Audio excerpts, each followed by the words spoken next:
Hey folks, Travis here from Destination Great Lakes. You've seen our new trailer, and I hate to say it, but we've got a problem.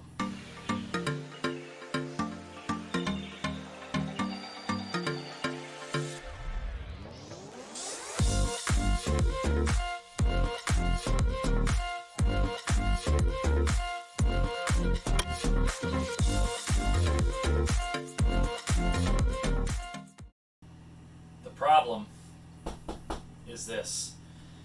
Something has happened to it, and I don't know what. It's turned off right now, that's why it's not lighting up.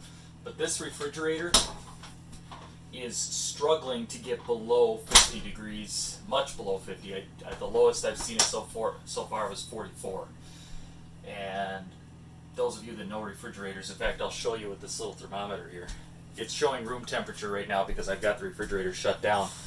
But right here, 40 is the minimum safe temperature for a refrigerator, and freezers should be at 0. Well, the freezer was sitting at 20 and the refrigerator was sitting at 50, and that was with the temperature on high and the burner never actually shutting off. So something's definitely not right with this. I've had an RV repair company come out and look at it, and they've determined that the cooling unit on the back of this thing is no bueno, it's shot. So unfortunately that's on national back order for 3 to 4 months. Thanks, COVID. I guess that means that now we need a new refrigerator if we're going to get this thing going. So later today, the RV repair guy here, and I'll have a link to his website down below because I got to tell you, I'm really impressed with him so far. He's coming out. He had a new refrigerator drop shipped in. Got to tell you, they're not cheap. They're $1,800 for one of these. And he's going to come out yet tonight and get this installed because it's 88 degrees outside right now, and this refrigerator, when I shut it down, was in the mid-50s. So the hotter it gets, the worse it does, and I've got food that can't obviously spoil, otherwise it goes to waste. So Shannon's going to come and hook me up, get a new fridge put in, and we'll be back when it's done.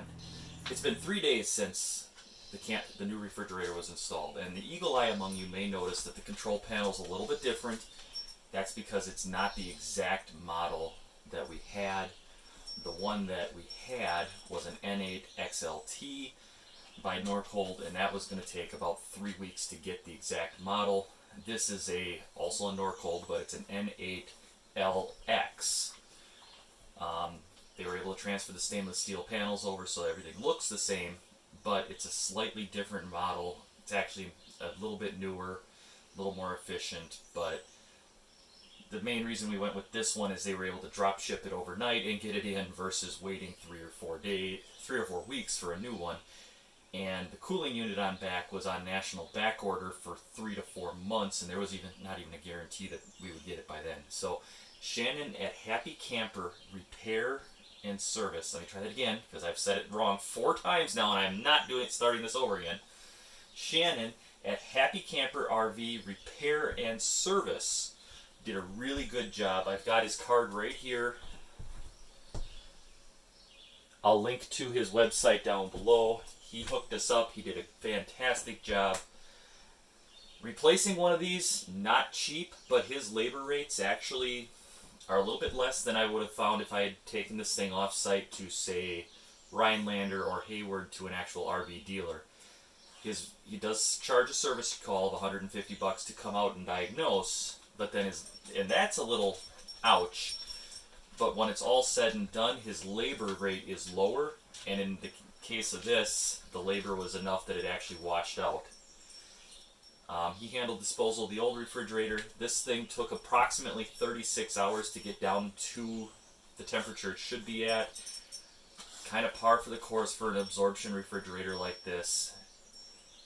Unfortunately, there is no speeding up that process. Compressor refrigerators with blowers are always going to be faster in that case. There's tricks I could do to this thing to make it a little bit faster that I may investigate, like battery-powered fans in the refrigerator area. But I got to tell you, this morning when I checked it, the freezer was at 2 below, and the refrigerator was at 33. I'm happy, considering the old one, the coldest I ever saw the freezer was 20, and the refrigerator at about 44. And that was one time. Otherwise, it was struggling to get to 50. So definitely Shannon took care of me, got it fixed, and we're happy, or at least I am. Stephanie and the kids haven't been here to see the new refrigerator yet, but my ice cream was hard last night, which was awesome. It's making ice cubes for my drinks. My milk is ice cold, and everything's good to go. So Shannon, thank you very much for helping me out here and coming. I know you said it was like an hour and 15, hour and 20 minute drive from where your shop is to here, but thank you for coming.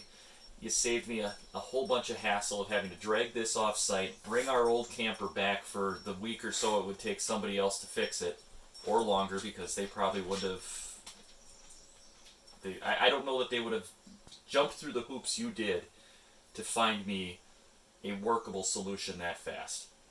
So the good news is we're up and running. Everything's functioning properly. The refrigerator's great. I like it. I'm sure Stephanie, she won't care. She's gonna be like, "Oh, it works! Yay!" Me, I'm thrilled. And it was actually a very interesting process to watch. I did not get any footage of that, just because I didn't think to set the camera up. But basically, there's 2 screws up here, 2 screws down there, and then a couple screws in the back side. You disconnect the gas and electrical lines, and the thing pulls right out. You can literally walk it right out the door. And then the reverse to put it back in. So, anyways, refrigerator is fixed, and now I can get back into the swing of causing some trouble. So, throw me an idea of what you would like to see me cook. Let me specify. Sty North came and visited me last night, and I made pork chops and mashed potatoes and gravy and a salad, and that's what him and I ate. What other meals would you like to see me cook? I'm thinking about making spaghetti tonight. Nothing going to be overly exciting about that because I'm cheating 100%.